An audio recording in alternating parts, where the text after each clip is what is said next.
দেশবাসী এই স্বপ্নটা দেখেছিল, সেটা আজ পূরণ হয়েছে। এজন্য সবাই যেমন গর্বিত, আমিও তার ব্যতিক্রম নই। তবে আমার গর্বের জায়গা একটু ভিন্ন, কারণ মেট্রো রেলের প্রথম যাত্রায় আমি চালক ছিলাম, আর এই যাত্রায় প্রধানমন্ত্রী শেখ হাসিনা ছিলেন আমার যাত্রী। এটা আমার জন্য অনেক বড় প্রাপ্তি ও গৌরবের ব্যাপার।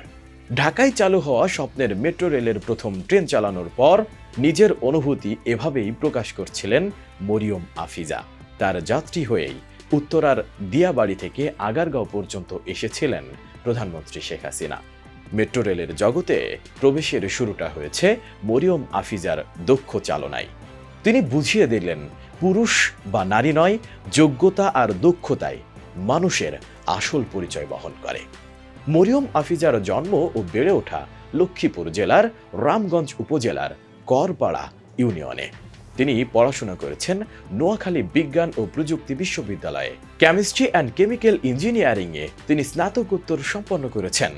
ঢাকা ম্যাস ট্রানজিট কোম্পানি লিমিটেডের নিয়োগ শুরু হওয়ার পর সেটাতে আবেদন করেছিলেন মরিয়ম আফিজা। বিভিন্ন ধাপে পরীক্ষায় উত্তীর্ণ হয়ে তিনি 2021 সালের 2 নভেম্বর নিয়োগ পান। এরপর মেট্রো রেলের চালক হওয়ার প্রশিক্ষণে অংশ নেন।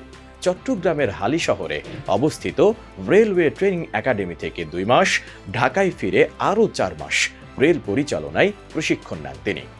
মেট্রো রেল শুধু ঢাকা নয়, গোটা দেশের জন্যই বড় মাইল ফলক। তাই মরিয়ম আফিজার মনেও স্বপ্ন ছিল এমন একটি গৌরবময় প্রকল্পে কাজ করবেন। নিয়োগ পাওয়ার পর থেকেই মনে মনে অপেক্ষার প্রহর গুনছেন তিনি। গত 28 ডিসেম্বর মেট্রো রেলের আনুষ্ঠানিক যাত্রার মাধ্যমে সেই অপেক্ষার অবসান হয়েছে। মরিয়ম আফিজা মেট্রো রেলের চালক হওয়ায় তার পরিবার, শুভাকাঙ্ক্ষী সবাই দারুণ উচ্ছ্বসিত। কিন্তু এর মধ্যেও কিছু মানুষ খুঁজে নিচ্ছে নেতিবাচকতা। নানাভাবে আফিজার এই অর্জনকে খাটো করার চেষ্টা করছেন, সমালোচনায় মেতে ট্রল করছেন। ফেসবুকের বিভিন্ন পেজ বা গ্রুপের কমেন্ট বক্সে দেখা যায় অনেকেই মরিয়ম আফিজাকে ড্রাইভার বলে কটাক্ষ করছেন। কেউ কেউ আবার প্রশ্ন তুলছেন, বিশ্ববিদ্যালয়ে কেমিস্ট্রি অ্যান্ড কেমিক্যাল ইঞ্জিনিয়ারিংয়ে পড়ে কেন মেট্রো রেল চালানোর চাকরি নিয়েছেন? শুধু শুধু বিশ্ববিদ্যালয়ের একটি সিট নষ্ট করেছেন। এরকম হাজারো নেতিবাচক মন্তব্য আর সমালোচনা দেখা যাচ্ছে, কিন্তু মরিয়ম আফিজার কি এগুলো আদৌ প্রাপ্য? তিনি তার স্বপ্নকে বাস্তব করেছেন, মেট্রো রেলের মতো গৌরবের অংশীদার হয়েছেন। তার এই বিশাল অর্জনকে কোনোভাবেই খাটো করার সুযোগ নেই। তিনি যে বিষয়ে পড়াশোনা করেছেন সেই বিষয়ে চাকরি করতে হবে এমন কোনো বাধ্যবাধকতা কি আছে? পড়াশোনার উদ্দেশ্য কি শুধুই চাকরি করা? নিশ্চয় না। আর ড্রাইভার বলে যারা আফিজাকে কটাক্ষ করতে চাইছেন, একবারও কি ভেবে দেখেছেন এর মাধ্যমে আপনি একটি পেশাকে অপমান করছেন?